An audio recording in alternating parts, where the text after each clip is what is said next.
Salve meu povo, minha pólvora, como vocês estão? Eu espero que estejam todos bem. O vídeo de hoje é um vídeo meio chato, meio complexo. Eu vou estar comentando essa fatalidade que ocorreu aí, que tomou a mídia esses dias, dessa jovem que foi alvejada e veio a óbito por lançar spray de pimenta no bandido numa situação um tanto complexa. E eu analiso alguns pontos. Não sou especialista em absolutamente nada. E o que eu estou dizendo aqui reflete a minha opinião, a minha visão. Pode ser que eu esteja errado, mas eu estou analisando me baseando nos vídeos que eu vi, nos noticiários que foram colocados na mídia. O primeiro ponto que eu gostaria de trazer é: não importa se você vai comprar ou se você vai vender algum produto. Tá? Sempre que você combinar com um comprador ou com um vendedor de fazer a retirada desse produto em mãos, procure fazer em um local público, de dia, um local bastante movimentado. Pelo que eu pude ver do vídeo, foi feito numa rua à noite, uma rua que você não conhece, com pessoas que você não conhece. Então, já é o primeiro fator para algo de errado acontecer.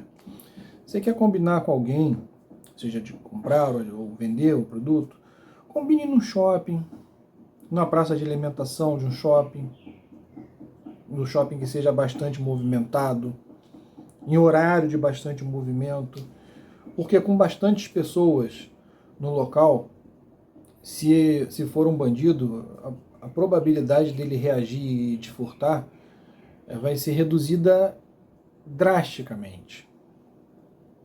Fora que na praça de alimentação ali, com certeza vai ter algum policial à paisana, tem segurança de shopping, tem câmera, né? Você não vai estar ali vendido numa rua que você não conhece, com pessoas que você não conhece, não sabe a intenção. Então esse para mim foi o primeiro erro. O segundo erro para mim foi ver que a jovem que foi alvejada, ela saiu do veículo e correu em direção ao bandido para poder jogar o spray de pimenta no rosto do bandido.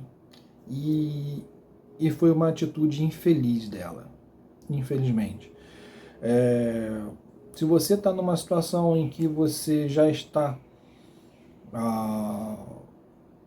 sobre uma situação de furto, de roubo, e você está vendo o meliante armado, você não tem como saber, ainda mais à noite, você não tem como saber se aquela arma de fato é uma arma de fogo ou se ela é um simulacro. Vou colocar, por exemplo, aqui, eu tenho este meu revólver aqui, é uma Artemis CP300, gostaria de dizer que ela está desmuniciada, tá?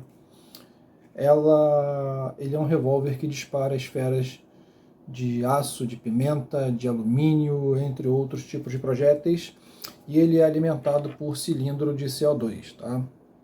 É uma arma que a gente chama de home defense. O magazine dela tem 2 esferas de alumínio, 2 esferas de pimenta e 4 esferas de alumínio.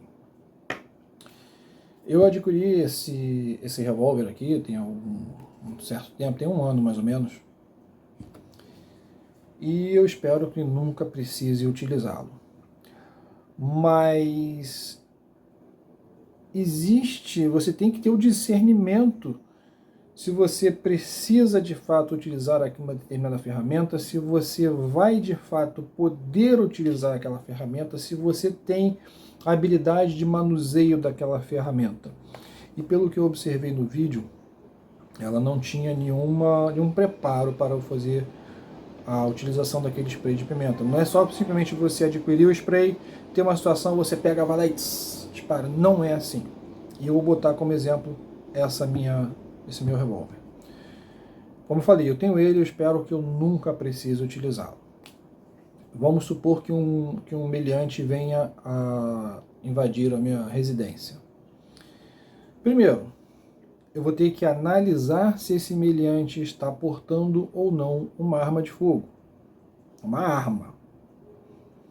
Segundo, eu não tenho como avaliar se for uma arma, se é uma arma de fogo ou se é um simulacro.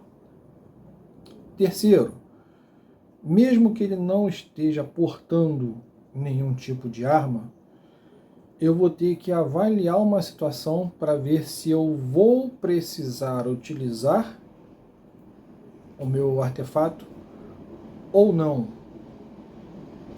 Espero que não. Quarto, mesmo que eu tenha que fazer a utilização deste artefato, eu ainda assim corro o risco de uma retaliação. Vamos fazer uma suposição que eu venha fazer disparo de 2 esferas de pimenta ou uma e algumas esferas de alumínio, consiga alvejar o meliante, consiga fazer ele recuar e desistir da invasão e ir embora. Eu ainda assim corro o risco dele retornar ao meu imóvel devidamente armado e com compassos para poder fazer uma retaliação. Então, além de eu analisar toda, de eu ter que analisar toda uma situação, se eu vou utilizar ou não, eu ainda tenho que saber manejar o artefato. Então, pelo que eu percebi no vídeo, a jovem, infelizmente, tomou uma atitude precipitada, uma atitude que não se toma durante uma abordagem de assalto, que é você ir para cima do seu agressor, né? Ainda mais ele estava armado. Então foi uma atitude errônea e para poder utilizar uma ferramenta, que apesar de ser uma ferramenta de defesa pessoal, mas houve uma tentativa de utilização de forma errada. Terceiro ponto, eu não sei se o alvo dos meliantes era o veículo das vítimas, mas se o alvo deles era o veículo, gente, o veículo tem seguro. Se você não fez seguro do seu veículo, infelizmente não tem muito o que fazer. Mas nos dias atuais, existem seguros de veículo para tudo quanto é bolso.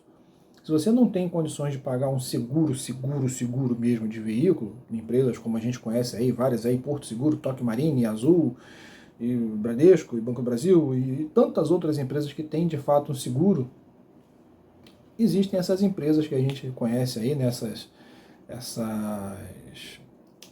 é que fala? Benefícios, né? Essas empresas de benefícios aí, que é como se fosse um seguro, mas não é.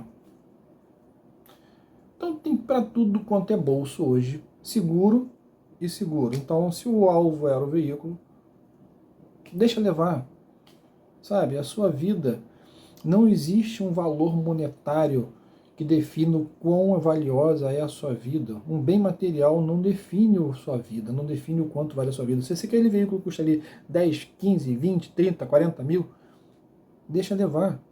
A sua vida, ela não tem preço, é a coisa mais valiosa que você tem no mundo. Nenhum bem material vale o risco de você se colocar numa situação que você pode vir a óbito, como ocorreu com essa jovem, infelizmente. Deixa levar. E quarto e último ponto, que eu acho o pior de todos, é a negligência do Estado, tanto de combater a criminalidade quanto de permitir, no caso de proibir, né, porque ela não permite, ela proíbe o cidadão de bem a se defender, proíbe a polícia de agir, né, essa idolatria que está se fazendo a bandido, né, essa idolatria que está se fazendo ao errado, e uma política de impostos. O Brasil já é um país complexo por si, e com essa política de impostos complexos, claro, também tem outras vertentes, não é só o bandido que está assaltando para poder vender aquilo ali, seja para poder ganhar dinheiro, seja para poder consumir drogas. Quem compra também está financiando isso. Mas aí também tem o lado, como eu falei, de parte de impostos. Então, se você vai, por exemplo, comprar um aparelho celular, se esse aparelho celular hoje custa R$700, Metade desse aparelho, metade do valor desse aparelho é de imposto. Tá? Quem comprou, a empresa que compra o vidro para poder fabricar a tela do celular paga imposto. Ela paga imposto para poder fabricar a tela, paga imposto para comprar o material, paga imposto para poder fabricar a tela e paga imposto para poder vender a tela para a montadora. A montadora vai pagar imposto porque comprou a tela, vai pagar imposto porque está fabricando, vai pagar imposto porque está vendendo para o mercado vai pagar imposto porque está comprando e está vendendo para o consumidor final. Então é uma cadeia de impostos sucessíveis que só vão encarecer o produto. E se houvesse de fato uma política que diminuísse essa carga tributária, essa quantidade de imposto sobre imposto que existe no Brasil, então esse celular de R$ 700 talvez pudesse ser vendido por 300. Se esse celular pudesse ser vendido por 300, um bandido que pegar um celular e vai vender ele por R$ 100, a pessoa que tem a possibilidade de comprar um celular novo por 300, ela já vai começar a pensar duas vezes, pô, peraí, eu vou pagar 100 num aparelho duvidoso, se eu posso pagar 300 num novo, com garantia.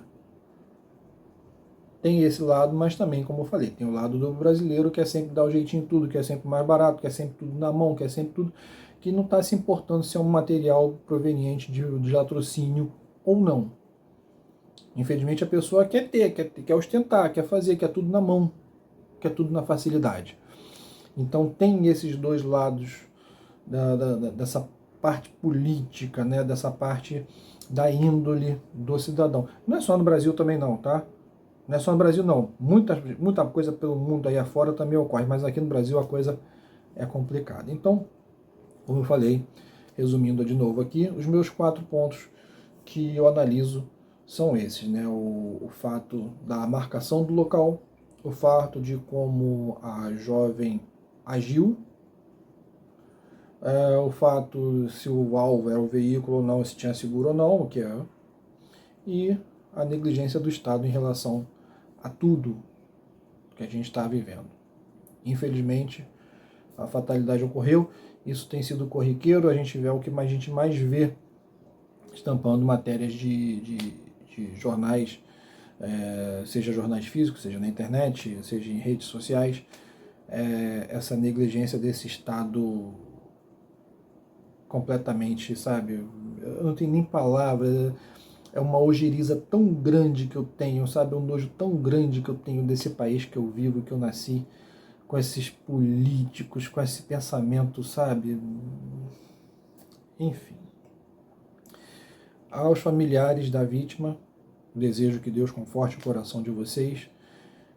Infelizmente, vocês não estão sós, assim como ocorreu com o familiar de vocês, tem ocorrido com vários familiares de várias pessoas todos os dias e ninguém faz nada, infelizmente. Se você gostou desse vídeo, eu peço, por favor, dê o seu like, compartilhe, comente o que você achou. Se você puder ajudar a gente a crescer, se inscreva no canal, ative o sininho das notificações para poder receber informações em primeira mão de vídeos novos aqui do canal. Um abraço e até a próxima.